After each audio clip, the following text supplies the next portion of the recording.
The Orion's lament cut through the black void of the Perseus arm, a salvage rig patched together with rust and desperation.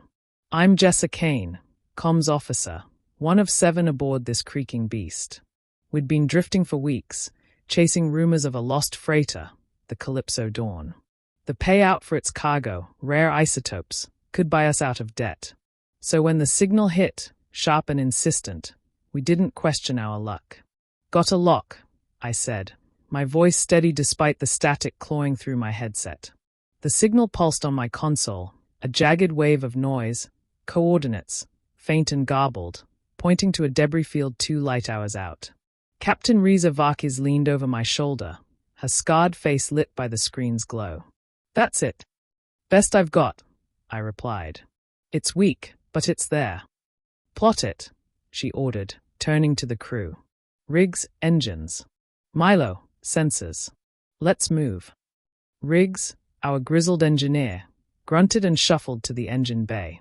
Milo, the twitchy sensor tech, hunched over his station, muttering about interference. The lament groaned as it shifted course, metal creaking like old bones. Hours later, we found her, the Calypso Dawn. She hung in the void, a skeletal hulk of twisted steel, her hull popped with breaches.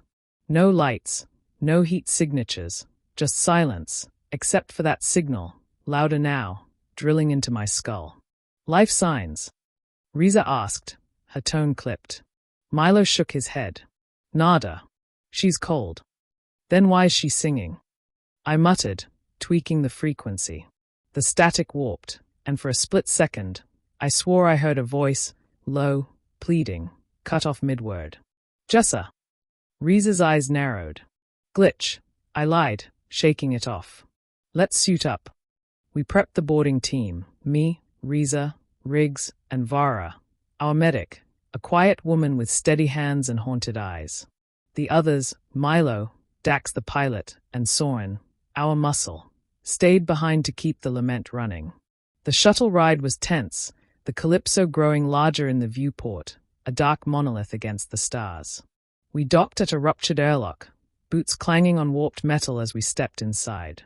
The air was stale, heavy with dust and decay. Our helmet lights carved through the gloom, revealing corridors littered with debris, shattered consoles, shredded cables, and something sticky coating the walls. What the hell happened here? Riggs growled, kicking a broken crate. Pirates, maybe, Vara said, her voice soft. Or a blowout. No blast marks, Riza countered, her pistol drawn. This was deliberate. The signal buzzed in my comms, sharper now, guiding us deeper. We moved single file, the Calypso's silence pressing against us like a weight.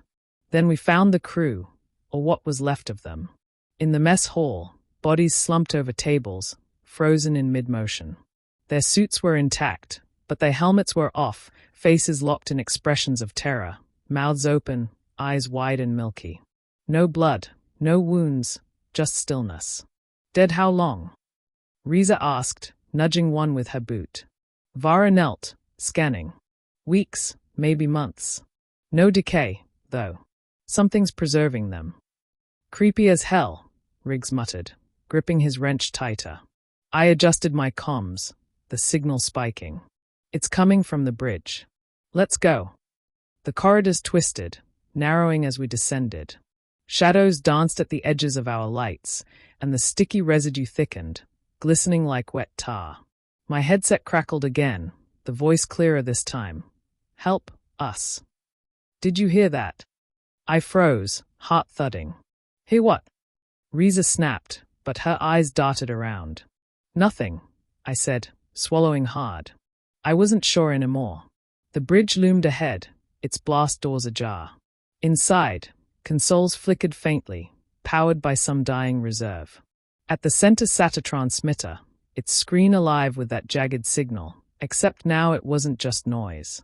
Symbols scrolled across it, alien and jagged, pulsing in time with the static in my ears. Jackpot, Riggs said, stepping forward. Wait, I warned, my gut twisting. Something's off. Too late.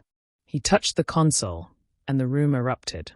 Lights flared red, alarms screamed, and the signal turned into a shriek, 1,000 voices wailing at once, clawing inside my skull. I stumbled, clutching my helmet, as the others reeled. "Shut it down!" Reza roared, but Riggs was frozen, staring at the screen. His hands trembled, then his head snapped up, eyes wide and glassy. "Riggs!" Vara reached for him. He turned, slow and deliberate, a grin splitting his face, too wide, too wrong. "It sees us," he whispered, his voice layered, echoing with something not his own. Before we could react, he lunged at Vara, hands clawing at her suit. Reza tackled him, pinning him as he thrashed, snarling words I couldn't understand. Vara injected him with a sedative, and he went limp, breathing shallow. "What the fuck was that?" Reza panted, her pistol trained on him. "I don't know," I said, my voice shaking. "But the signal, it's alive." The transmitter pulsed, the symbols shifting faster. I yanked its power core, silencing it. The room dimmed, but the air stayed thick, oppressive. We dragged Riggs back to the shuttle, his muttering haunting us. "It sees, it knows." Back on the Lament, we locked him in the med bay. Vara ran scans, her face pale. No infection, no toxins. His brain activities, erratic. "Meaning?" Reza pressed. "Something rewired him," she said. "Fast." I replayed the signal's fragment, "Help us," and felt a chill. The Calypso wasn't just a wreck. It was a trap. That night, I woke to static in my bunk, faint but persistent. My console glowed, unpowered yet active, displaying those same alien symbols. And in the dark, I heard it, a whisper, soft and close, "You're next."